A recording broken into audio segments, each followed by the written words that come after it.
Phyllis Johnson, welcome to the Mapper Forward podcast. How are you doing, lady? I am doing just fine. It's wonderful to have this conversation with you in 2020, the year that will mark the rest of the history for all of Gosh, us. How are you yeah, doing? I'm doing pretty good. I mean, there are phases to this thing, right? And we can all be in different phases, but I'm kind of in a good phase right now. That's great to hear. Yeah, yeah, I mean, when you say there's phases to this thing being the Mm. pandemic, this thing being 2020, this thing being.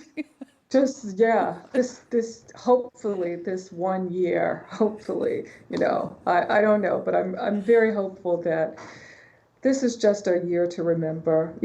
When you go through hard times, you're always happy that you lived through it. So it's going to be a great year to look back on. Oh, for many, many years to come. The further we get Yeah, away from it, though, the more we'll yeah, enjoy what 2020 taught us, I think.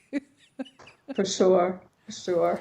What's been what's been the standouts for you so far with regards to the memorable moments, do you think? Whether they're high memorable moments or low memorable moments.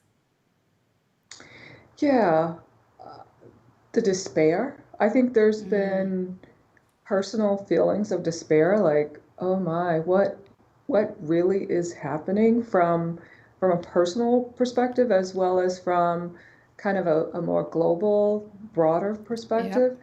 So I finally realized that we now start to seriously think about our mortality. I think we always Oh, do, yeah.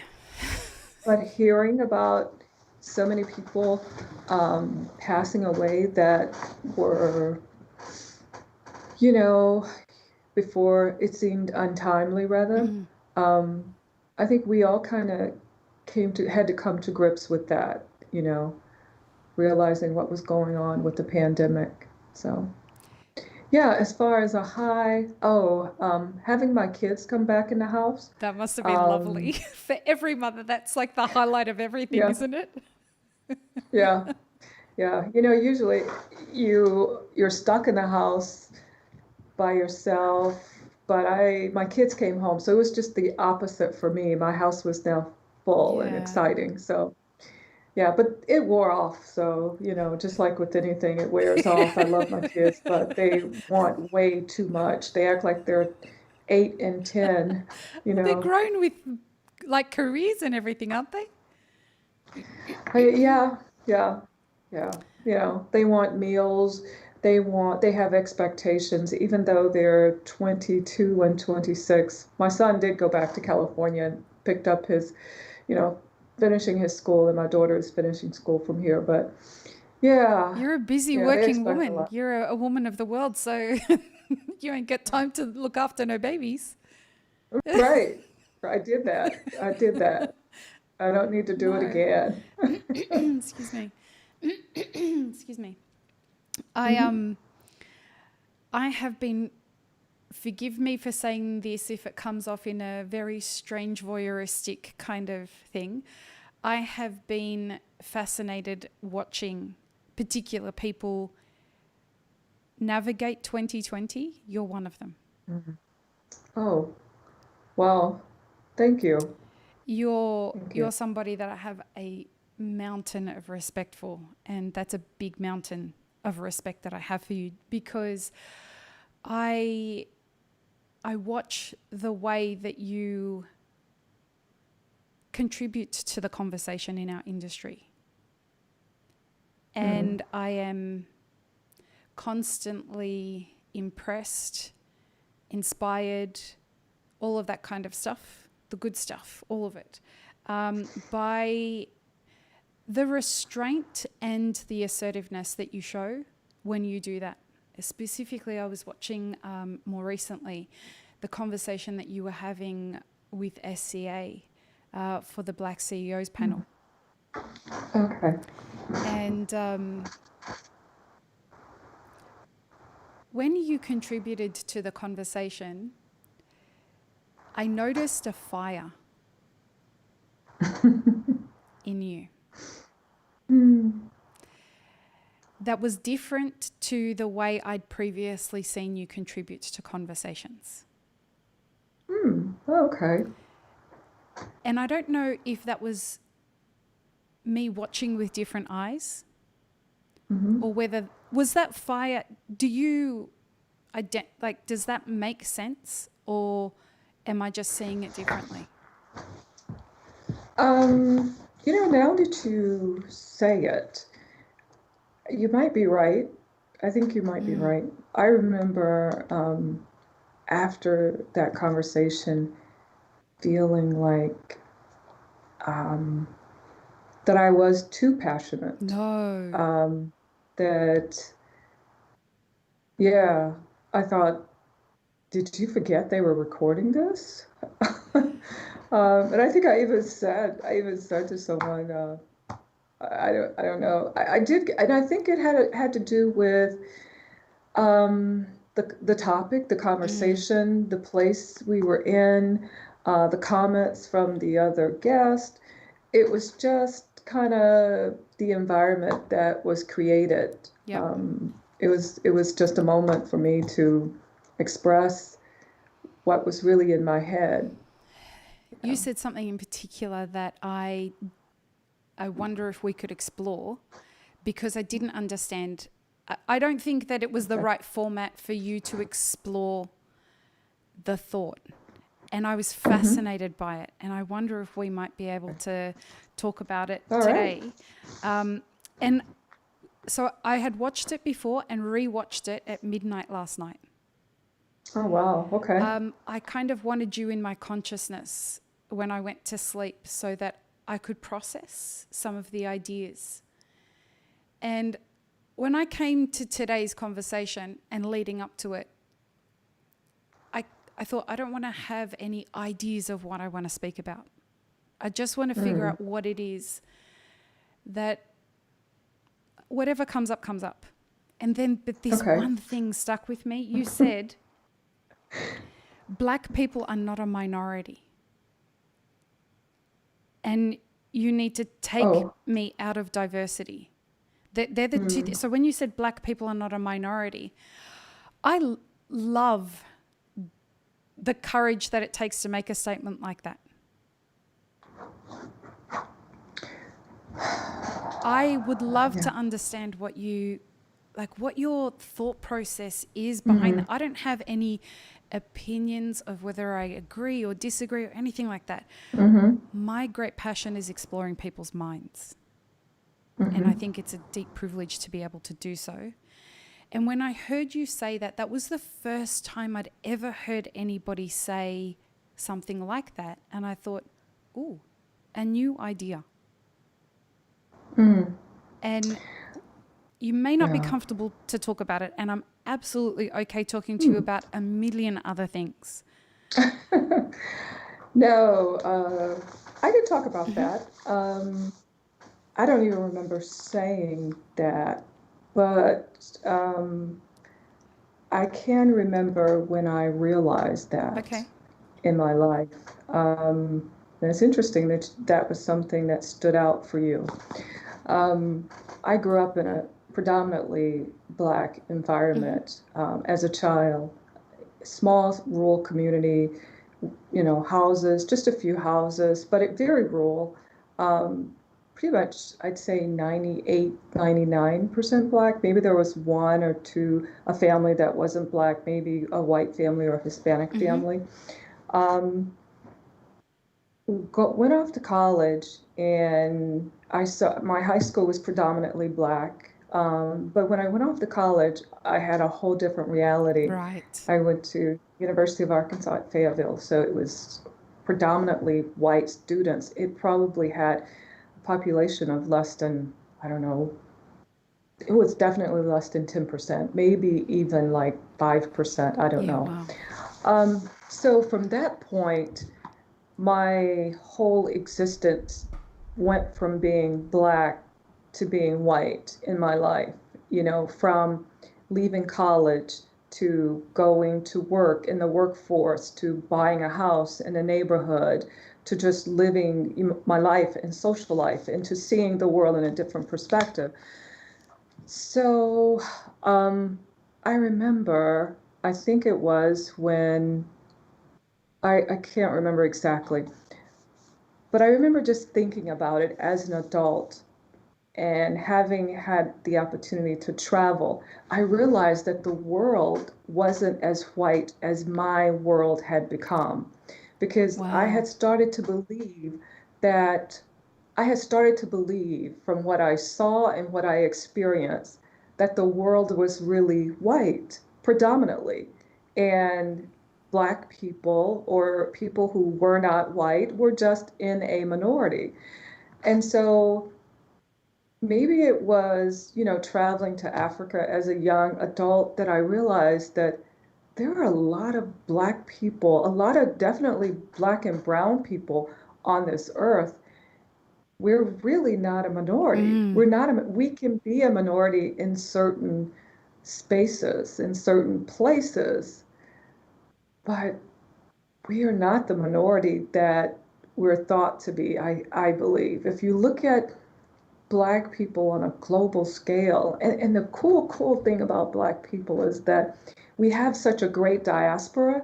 We're sprinkled all over the Mm. world, for good or for bad initially, but we are sprinkled everywhere, be it Spain or Brazil or Guatemala, or there's flavor to us in every culture. And I think that that's pretty amazing and pretty remarkable. And we have varied histories, and we have, um, yeah, we're not the minority because certain things kind of attach itself to the whole idea of minority, right? Mm. Minority is you don't have as many resources, you don't have as much political power. There's some things connected to being a minority that most people don't necessarily want to be in a minority group, but it just depends on who you are. Power is not based on whether or not you're a minority or not. That's what I've found as well. Um, but And yeah. it's an interesting perspective to have as you unpack that, because I'm thinking, well, the Black community is a minority in power structures. Hmm. Definitely. That's where I think a real minority of the representation, it's the disparity between the fact that power structures everywhere are not representative of the community. And Hmm. that's not just governmental, that's kind of everywhere.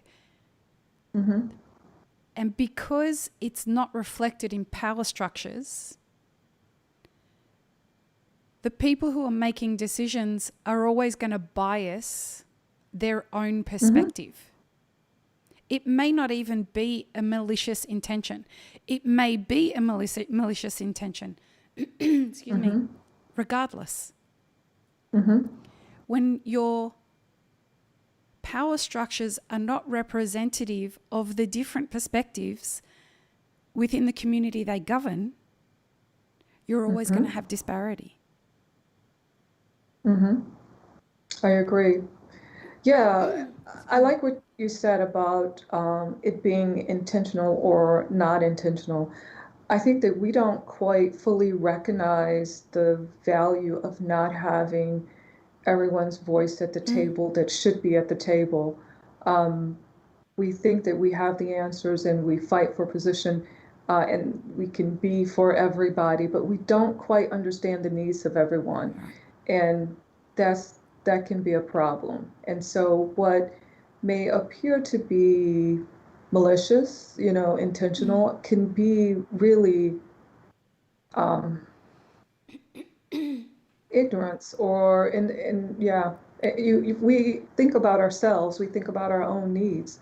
So it's not unlikely for me to think that something is one way without even considering the other alternative. So. And perspective is such an important thing to bring to any kind of power dynamic, right? And if you don't have empathetic Hmm. leaders, Hmm.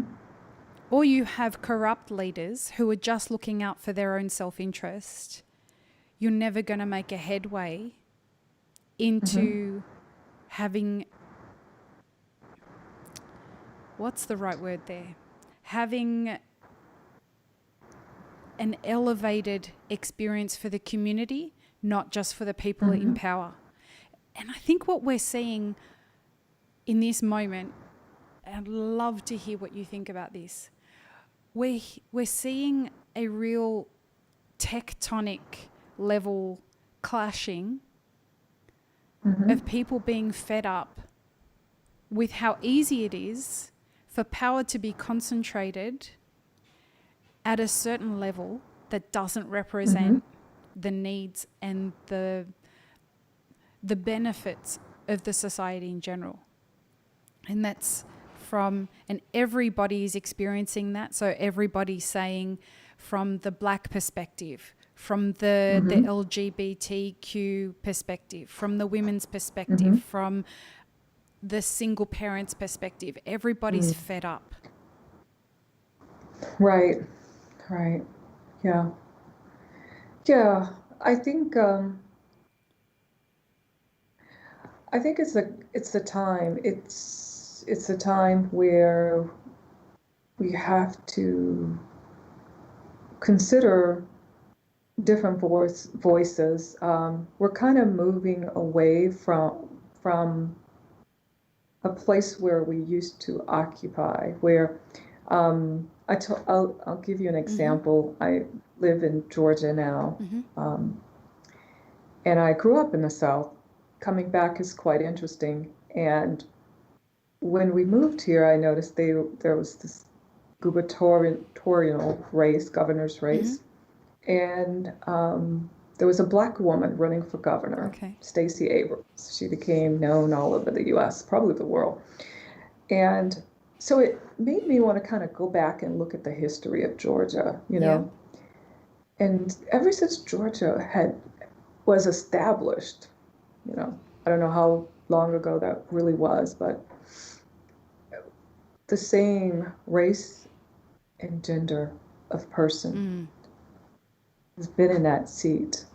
And I thought, I could not understand, how is that okay for anybody?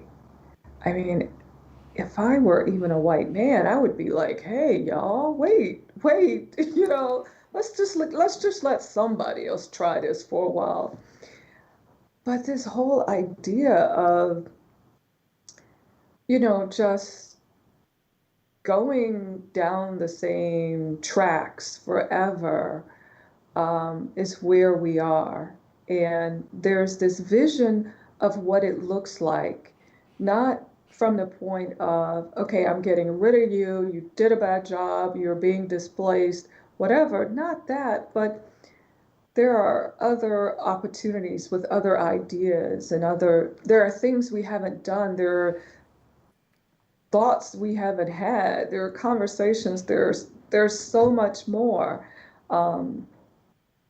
Yeah, I always say that, you know, some people say, well, you know, we're diverse in thought, you know, none of us are alike, so we are diverse. And I agree that we do have diversity in our thought, but just because of the way that you are physically made, the wind hits you a little bit differently than someone else. That's the way life is. And your perspective about life is different than someone else. And I think that that's a value. That's a real value. And I wanted to also talk about, I'm really getting an opportunity. I'm really happy to be in this spot in my life right now, because I'm getting an opportunity to see some of the things that I believed in and worked towards early on in my career, especially when it comes to women. Just seeing them, again, another group of people that's not always given an opportunity, right? Squashed is a word that I use. Yeah, but this whole idea of bringing someone to the table who's going to give us something different, or just based on the way they think, the way they process information, because we all do that a little bit differently. And so I'm seeing things. I had a couple calls this morning already. A friend from Brazil, um, first woman to ever lead 200 plus year coffee estate. Wow. And I remember when she was just so nervous about taking over. And now she's explaining to me how she's moving into another part of expanding the business and the focus of that. And I've never heard of it. I've never heard of someone doing business in the way in which she's talking about doing it. Um, Another young lady from Africa that I've worked with for many years, and she's aspiring to do great things. Um, so You got to put me in contact with these women so I can get their voices on the podcast. Please, if you think that I would be more than happy to. I want to have conversations with brilliant humans. These are Oh examples yeah. of brilliant humans. Yes, yes. And they've been given a chance. Mm. And not only given a chance, but empowered, believing that there's strength behind them, there's brilliance within them. Um, and I think that that's what we are just not experiencing. We're just experiencing the same sort of thing, the same sort of leadership, the same ideas, no one wanting to take a risk, that sort of thing. Because it serves the people who buy into that system. You mentioned something that Mm-hmm. was really something I've been pondering since I moved to the US, really. I mean, for anyone who thinks that Australian culture and US culture is the same, it's been shocking to a lot of Aussies how, and you see this in a lot of the expat groups when we have conversations online. Especially recently, people have been saying, who hit a major culture shock moving over to the US from Australia? And I think we're tricked into thinking that because we have the same language, despite how many Americans ask me, what language do you speak in Australia?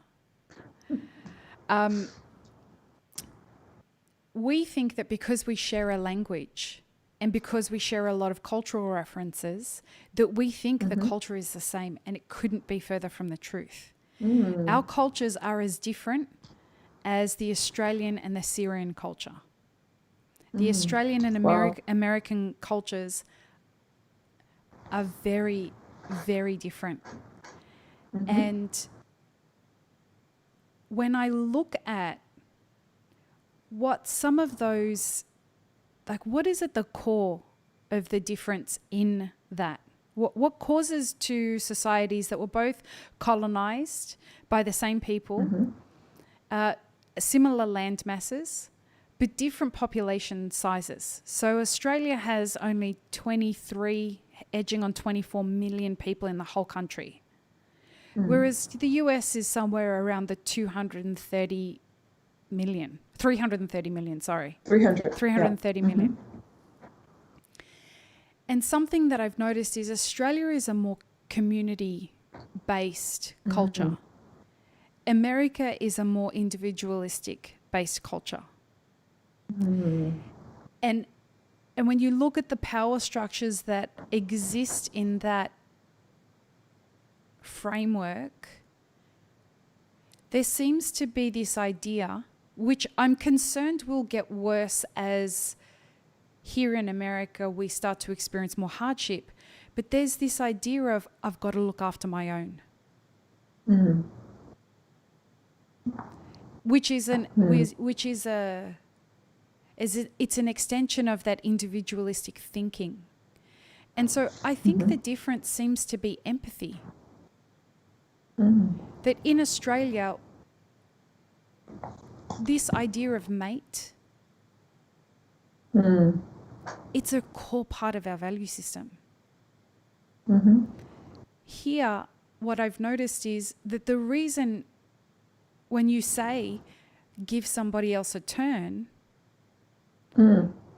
I wonder if the reason that that's not happening is because of this kind of individualistic approach that American culture has to doing things. It's this idea of, well, if you want to turn, come get it off me.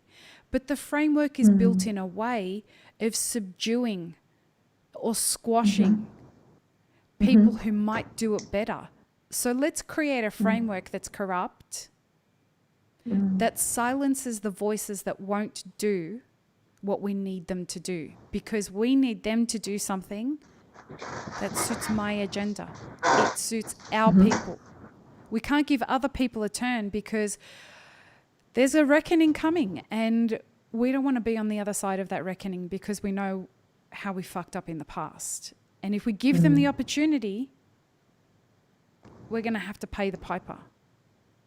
So we've got to keep them at bay. Wow. Well, that's some deep thinking right there. I can say every time I've had an Australian friend call me mate, I feel closer to that person for some reason. It's such a great term, isn't it? I'm starting to realize the value of unity Yes. like never before during this pandemic. When the pandemic first started, I kind of was busy, just like most people. And I want to just kind of deviate just a little bit, if you don't mind, Of to course. say when you were giving me accolades and showing respect. I do appreciate that. But I also want people to know that I have my moments when I'm on the couch, and it's not just sitting on the couch. It's like laying on the couch with the cover over my head, just like, oh no, the Oh, we world's all going to come and do. get me. We're And all in fear a lot of the time, particularly when we're trying to do great things. yes, yes. So there's don't think that I'm always out there, first one in line, ready for the fight. No, I know Um, this journey too well to yes, to know that to think that anybody who does hard shit yeah, even thinks that they have close to any of the answers. right, The true right. warriors are the ones that are willing to say, I don't know, hmm but I'm going to try and figure it out. Right. We'll do it together. That's That's that's always, that's where the mountains of respect come from. yes. And I appreciate that. So unity. I was struggling. I had some free time, more free time on my hand than usual. So I started to think about my relationships with other people, not by choice. Right. Um, I was forced to, and it was killing me because not all the relationships that I have, they were in the place where I wanted them to be. I'm the youngest of 8 children, and my 7 siblings, thank God, are still alive. And but I thought, they're not calling me. Yeah. Now, typically they wouldn't be calling me anyway because I'd be traveling or busy. But I was like, they're not calling me. They don't know if I got the Yep. virus. They don't know if I'm half dead. They just don't know. And my daughter was getting really upset. And she's like, why, under normal circumstances, you would not be that concerned about your siblings. So why are you so concerned now? And so this just kind of went on, and I wrote letters, wrote letters to them. I did all these texts, just all these reaching out moments, almost to a point that it was annoying me. I was just like, I am tired of trying to be together with these people. Right. And so I love my siblings. We we all get along to a certain degree. We don't see each other very often, but anyway, Yeah. I just wanted to say that. But I got past that and I started working on something else. And this whole thing of unity came back. And it came back sort of in a different way. And I'm working on something right now that everything about it has to do with unity. Um, and it was revealed to me how important coming together really is. I think that we don't value working together, being together, loving each other, being concerned about each other's well-being. Like you said, empathy. um, we're definitely connected, right? If nothing 100%. has made us understand the connections between us like this pandemic, I don't know what We're will. literally connected by each other's spit. Yeah, we are. We are. I wanna Um, ask you something in the sure. vein of what you're saying. How do you define coming together?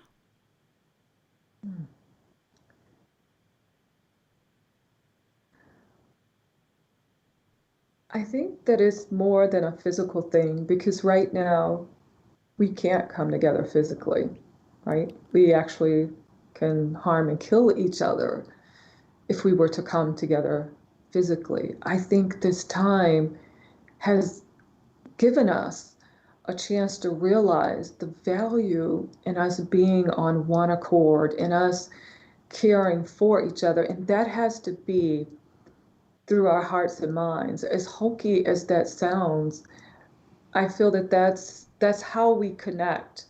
That's how we accomplish things together. That's how we move ahead as a I people. don't think it sounds hokey at all.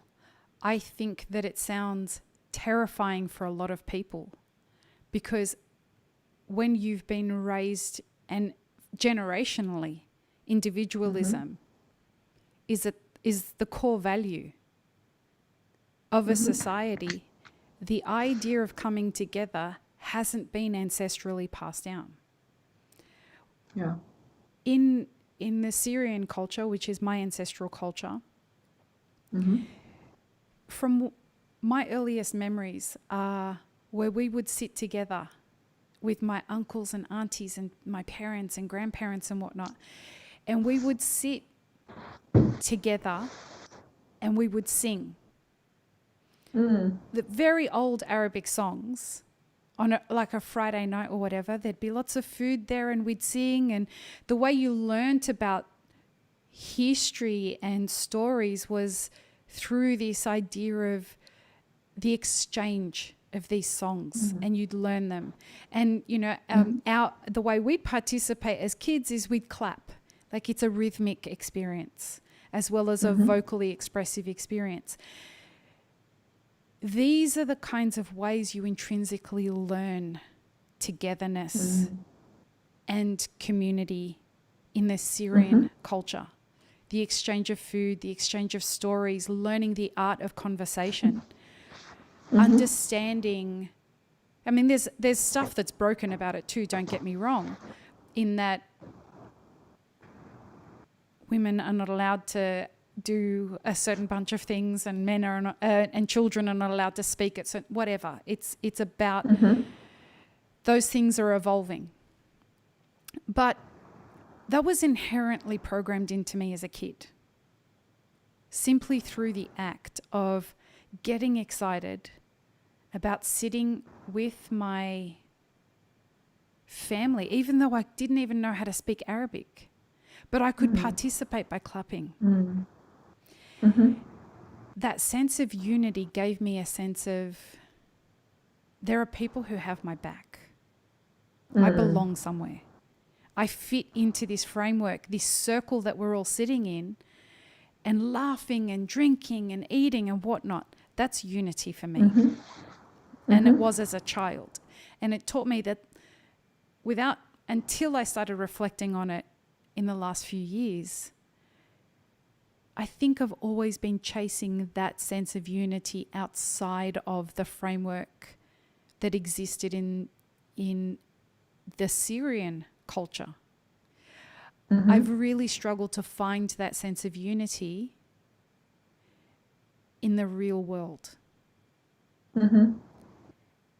And I Yeah. think that perhaps the collective consciousness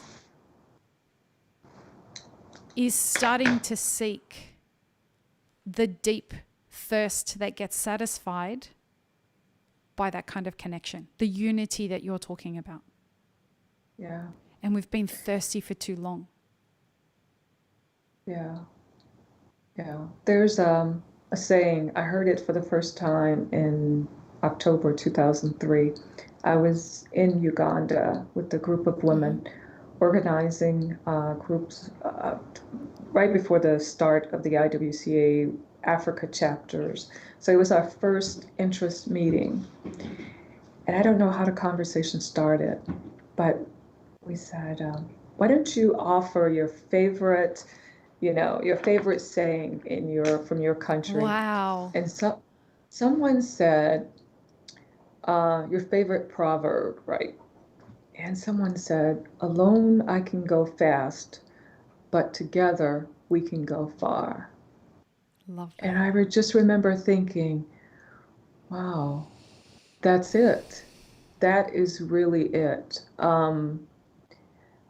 We believe that we can make our own way with our own interest and we can get there really, really fast. And I would argue that really alone, you can't even go fast. You think you can. You think you can make You all the can't. decisions by yourself, but you can't even go fast Take alone. it from me. I do a lot alone. You cannot go fast. Yes, yes. But together, I sit here and I talk to my friends in Rwanda, just this morning, and talking to my friends in Burundi and Guatemala and all these places. And I think about how together we've gone, Yeah. how far we've gone together because they're operating in their same spaces and they're doing things that I've never even dreamed of. And I can do things here. So had I or they entered this industry very selfishly, thinking, I just got to get mine done, you know, screw you, I need mine done, I got to get this price, I got to get this, whatever. If they had been in this for themselves, if they had not said, we're going to build a school once we get so successful. If they had not, in both those cases, in Guatemala and in Rwanda, and we're hoping one day in Burundi there will be a rural school where the coffee um, plantation is. But had they said, it's just about me and my family, not about my community, we would not be as evolved as we are. And so Yeah. um, every day that saying, it just means more Mm. and more to me that together we can go farther. It's not it's not taking anything away from me, it's multiplying me. It doesn't belittle me, it builds me up to help you, to be with you, to think about what your needs are, to try to work together as a partnership, because then we move as a unit. And when I was talking about my uneasiness and not having the relationship that I wanted to have with my family, and I was mad at myself that I allowed myself to feel this way, I think what it is that we're not supposed to be alone. We're not supposed to operate on our own. Mm. We are supposed, someone is supposed to have our backs. That's just all there is to it. It's your parents. And if we were supposed to be alone, we would not have had parents. We would have just fallen out of the sky, out of a Mm. tree, and gone on about our lives. But we are supposed to be connected to other people. And I don't think the line is drawn when it comes to business and relationships. Um, I had posted something the other day and I said, um, we love you, talking about the folks in Burundi that we work with, but you should. You should love your suppliers' children Oh, like you yeah. love your own, because they too are the future. Um, you should want to see them live like you want to see your own children live. And that's what I think is so vital. Empathy. Um, yeah. Now, That's how what do you're we get saying, there? right? Go ahead, please. How do we get? Well, we work in an industry that is coffee is the catalyst to bringing people together, right? Mm. It's the thing you sit down, you sit across the table. You used to sit across the table from someone and share your dreams and your hopes as you caffeinated yourself and you get even more excited. It's the thing that draws us together. the thing that gave me relationships all over the world is coffee. So if I use coffee as the vehicle to put me in touch with people from all over the world, and I choose not to honor those relationships in the best way possible through fair business practices, through just being a good person and a good business person, then shame on me. Shame on me if I want to live a life of exploiting other people or getting more out of them or, you know, yeah, How do I guess that's the, how do we take that level of self-awareness that you have and that you've cultivated and you've put the work into reaping the rewards from? How do we take that and model it to people who are just interested in their own benefits and what they can get out of the coffee value chain? well, Because that's the real issue that we're facing right now, is not having the already converted people like you and I mm-hmm, shift in the way that they operate mm-hmm, in the value chain. It's not converting people who are already aware of the issues that Black people experience. mm-hmm. It's about converting people who have the inherent entitlement to not have to care about the way that they operate influences and affects other people. I think there was a word you used, converting. I think that it's very difficult to change someone's way of thinking. And I also respect the fact that there are systems in place that cause us to think and act a certain way. You know, the reward is there that mimics that builds the behavior, right? Around we operate in a capitalistic society. We cannot just kind of deny Oh, that. yeah. We have publicly traded companies that, you know, you want your, retirement portfolio to go up. So everyone's not thinking, I just want to be a nice guy out there, right? Um, but I think that as more and more people start to see life in a more fulfilling way, as having this empathy that you talk about, as having this feeling that there's community and unity, um, I think that it challenges the other systems that are in place.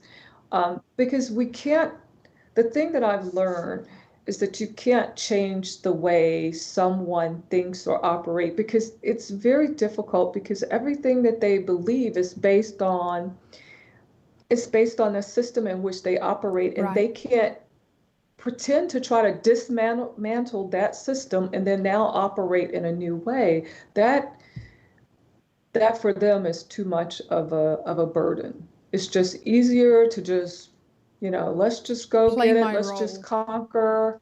Take Yeah, what I can get yeah, in case somebody's going to try and take it off me. yeah. I remember people used to tell me when I first got people used to tell me. I always say that people used to tell me. You can be Just people ambiguous in the, there. I mean, we're not about shaming anybody. yeah. No, I was told, why do you care so much? Why, Empathy. why do you care so much about these people? You gotta look out for yourself, Oh, yeah. you know? And I remember thinking, you ought to care more than I do, because I just started this gig and you're like 4 generations Yeah. into it, buddy. Yeah. So, um, it's a gift, I plain and simple. I heard I had a conversation the other day with a CEO on the East Coast, and he said to me, Lee, I'm embarrassed to admit this. I didn't know that black people do it tough in this country. He's white. And I found that fascinating. Mm-hmm. The reason I find that fascinating, I mean, it's a complex statement when you start to think about it, right? Because here we have a gentleman who I suspect is probably in his late 60s, early 70s. Mm-hmm. And he Mm-hmm. has a successful company, has lived in America all his life, is well traveled, Mm-hmm. and somehow has escaped the understanding that black people do it tough Mm. as a result of his inherent entitlement. I mean, it reeks of Mm. all of the things that privilege gives. And I wanted to challenge him to see if he was just waxing poetic about, oh, I didn't know. So we went on to have a conversation about it. And sure enough, Phyllis, he really was ignorant. Mm. And to me, that is simply fascinating. That Mm-hmm. you can exist in a culture Mm-hmm. that you surely went through the education system. You surely knew that black people were brought to this country as slaves. You surely knew these kinds of things happened, and something afforded you the opportunity to not have to have empathy, enough empathy, to think about or ponder how this must have made them feel and what the consequence generationally has been to that. What a luxury, hey? Yeah, it is. And that's the lack of empathy that I'm talking about. I've got to tell you, the one thing that has shocked me about the American culture is the level of ignorance that's afforded to people who want to take it. Mm. Wow. And that's an Wow. example of it. He admits it. It's so you are somebody, Phyllis, who you could be ignorant if you wanted to be, but you've chosen not to be because you've chosen to be present in empathy. There are a lot of Americans like you, but there's also a lot of Americans like him who have chosen to shield themselves through ignorance of the reality of their situation. And we're going to have regular conversations, he and I, about this. That's good. But I think ignorance about this, he's not ignorant about many other things. And this is not something that has caused him to gain knowledge in, right? Nothing forces anyone's hand. And especially when you're a part of the powerful, nothing forces your hand. I think it was James Baldwin who said that I have looked at you. And there's something about it, right? That if you're in a relationship with someone and they're actually attentively present, looking at you, but you're glazing over them. That's that chosen ignorance that I'm talking about, right? Yes, yes. Once I had a friend, she's still my friend, and oh, woman, I love your little commentary. We spent a lot of time together, and we talked a lot, and we spent a lot of time together. And I remember we were at a conference, and her dad was there because she was doing something really big, and she went to introduce me to her dad. She really didn't know anything more than my name, and we had spent countless. She said, I think Phyllis is from Ohio, right, Phyllis? I knew everything about her. I even knew her pet's name. Yeah. And it's one of those things where, like James Baldwin said, think about it. Think about how your pet is just looking at you, watching observing. you. Your pet can tell you when you are going to make a decision about something, and you may not even understand it. But you're not really focused on him. And that's kind of how it is. That's kind of how it is. I'm big on being respectful of people's time. As I said to you, we will have just gotten into it. So I want to make sure that you've got, you can get to your next meeting on time. And I just wanted to thank you for a very quick but really awesome conversation. It always is. I enjoy talking with you. You make me think. Yeah, you think about some stuff I said that Oh I yeah. forget. I So, I see you as one of these people who doesn't speak unless they have something important to say. And I have a lot of respect for that. I have a lot of respect for people who ponder before they speak. Not enough people do that.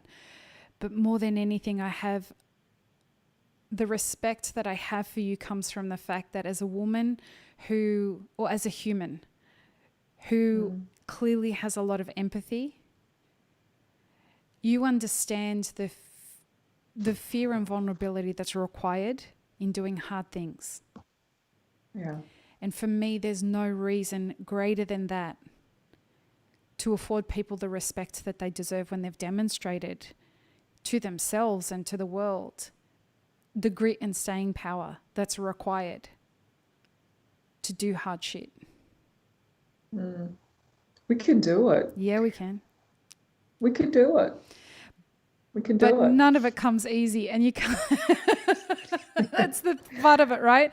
None of this weird, Not crazy easy. ride is easy if you want to do it right and have more than, like, money is a great reward, but there's so much more there that's more valuable than money as a reward to doing the hard things. So I have a lot of respect for you and really grateful to spend the quick amount of time that we had together. Thank you so much, Phyllis.